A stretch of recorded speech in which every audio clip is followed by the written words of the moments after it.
Wala pa rin, no? Sana sumagot ka agad. Hello po. Hello ma'am, magandang tanghali po. Transportify po for pick up ma'am.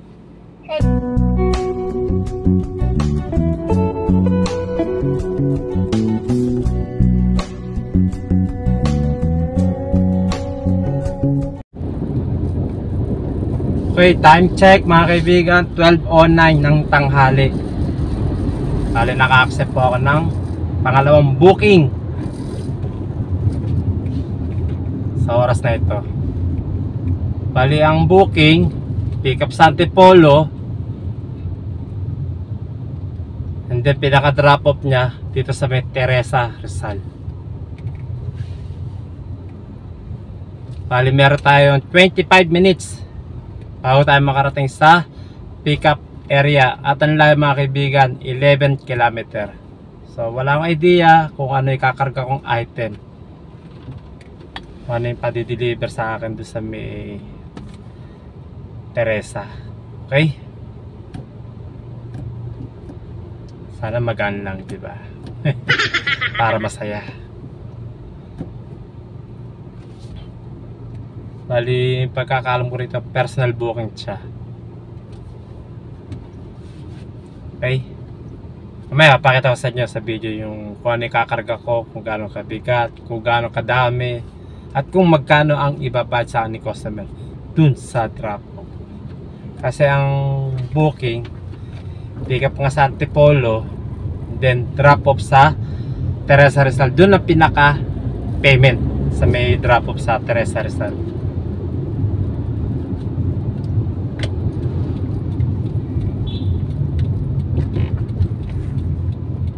Gamitin ang daanan sa kaliwa upang kumaliwa sa E. Rodriguez Jr. Avenue, Bali, North Service Road. tatanungin si customer dito sa pick up location para sigurado ko saan yung payment, sa pick up area o sa drop off. Dumiretso lang sa Isa kasi di Lanisa, sila nagkakaintindihan Rodriguez Jr. Avenue, North. para sigurado lang. Pero according sa booking, ang pinaka payment niya dun mismo sa drop off sa may Teresa Rizal. Kaputa na sigurado. Kailangan tanongin si customer, di ba? May na-encounter na akong ganyan eh.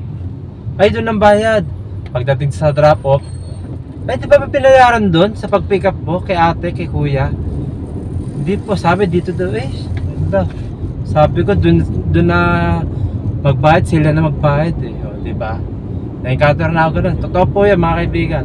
Kaya kailangan tatanungin niyo po kung saan yung pinaka payment, sa pick up area ba o sa drop off. Kaputa na yung malinaw, di ba?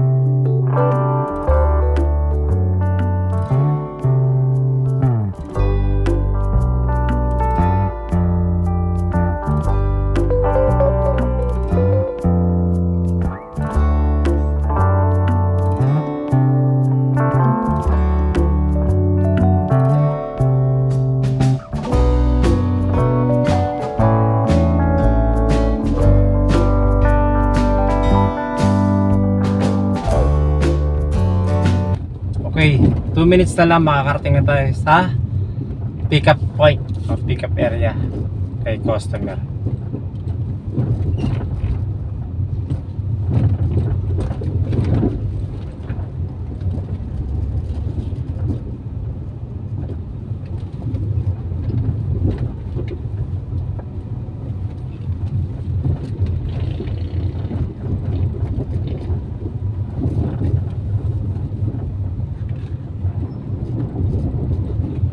Isang minuto na Umana sa lang. Prometheus.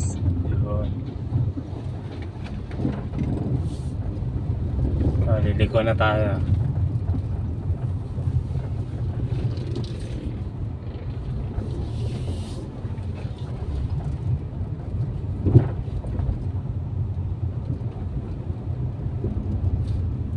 nakarating ka na sa iyong destinasyon.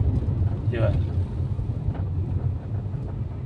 Tapos gagawin natin, tawagin natin si customer.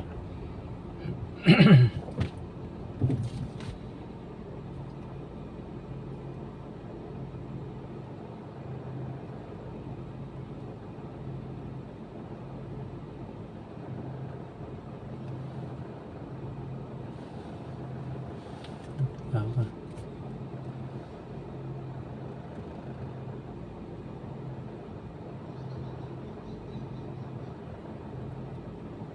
Parang mali ito.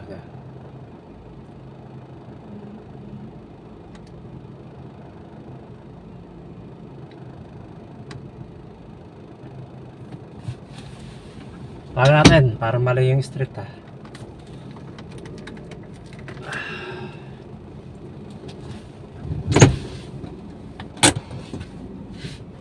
Sana sumagot ka agad. Meron kasi time na si customer na hirap tawagan. Hirap makontak. O katulad nito, di ka agad nagre-ring. Di mo alam kung may na signal o busy. Ayun, nagdadial oh. Yan. Yan ang mahirap. Tapos wala pa nakasulat na complete address. Basta ano lang yung sinelect na yung pangalan ng subdivision. Yun ang mahirap eh. Eh kung merong nakasulat na address, at least masusundan natin o may pagtatanong nating sa mga tao rito kung saan lugar yun, saan street na yun. Diba? Wala.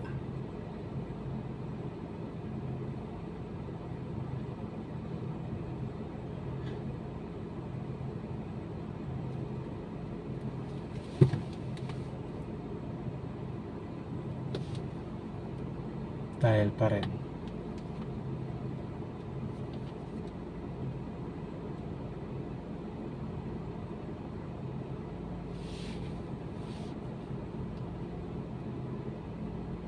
Wala pa rin no.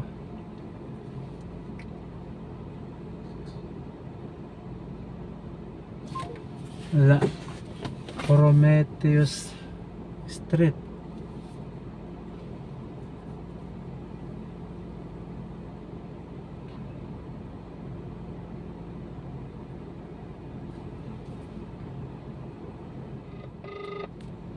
Sana sumagot ka agad.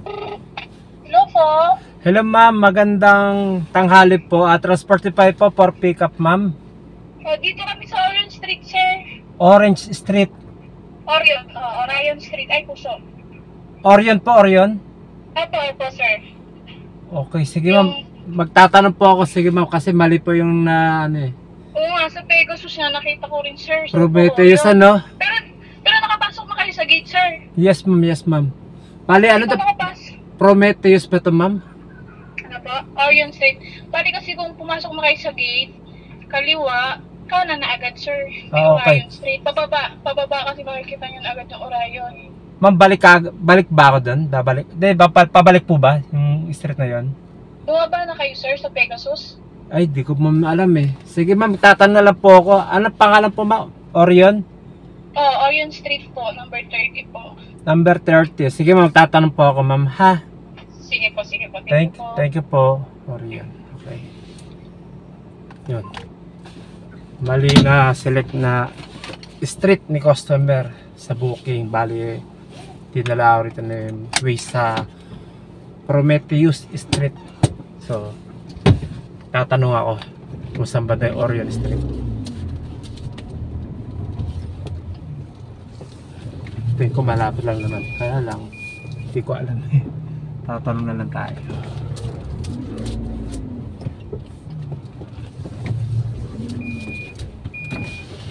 Sir, pwede magtanong yung Orion Street?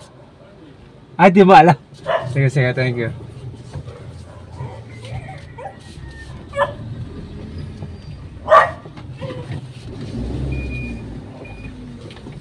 Di alam, sir. Orion Street.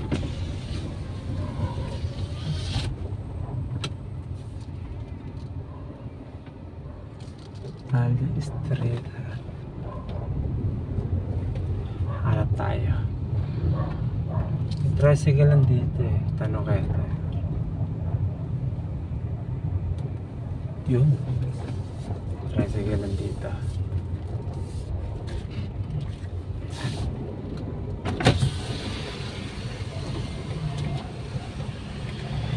Sir, pwede magtanong, yung Orion Street, sir? Sa taas, Sa bandaran pa, sir? ano mo rito, exit ka, di ba? Oo. One way dyan eh. Pag ano mo dyan, diretso, pag tawid mo tulay, kanan, kaliwa, tapos kanan, kaliwa ulit. Diretso, kanan. Sige, sir. Yan naman ang Atlas na eh, Atlas. Yung pangalawang ano, yung walang katapatan. Okay. Yan, Orion yun eh. Sige, sir. Thank you, sir, ah.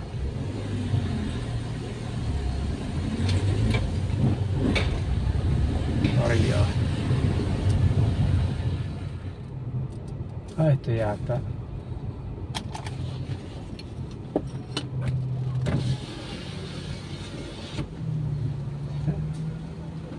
Ma'am, kayo po, ma'am. Transported pa yun, sir. Okay.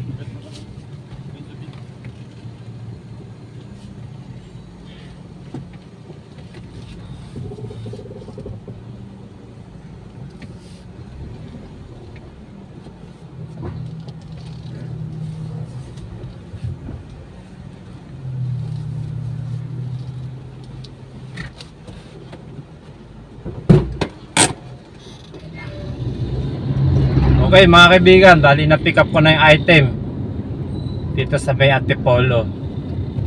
At yung item po nakalagay dun sa may compartment ko.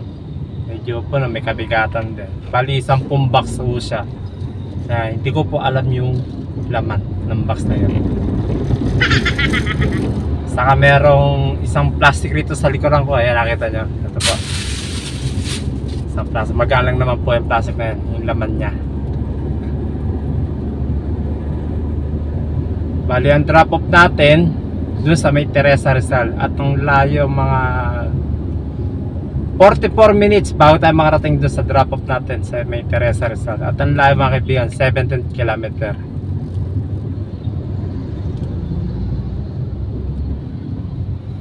Personal booking po siya kaya si customer magbabayad sa akin ng cash.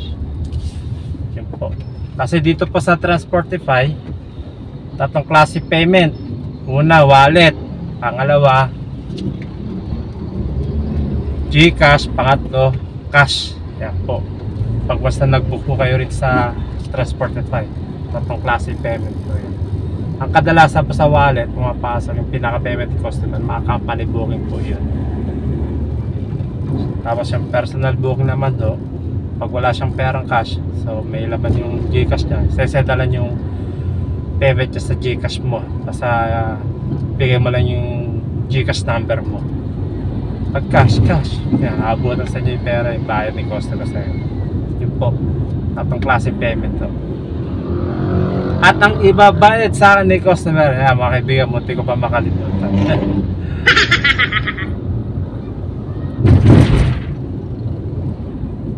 ₱638 pesos. Yun po ang babayad sa akin ni customer. Pagkaraan ng 300 metro. Okay? Kumanan. Mga kaibigan ho natin dyan, makasama, mga kapwa kong driver, lalo po sa Transportify. Lagi pa tayo mag-iingat sa ating mga biyahe. Tsaga-tsaga lang po. At kikita rin tayo ng magandang malaki dito sa Transportify. Okay? God bless po sa inyo lahat. Keep safe and keep driving.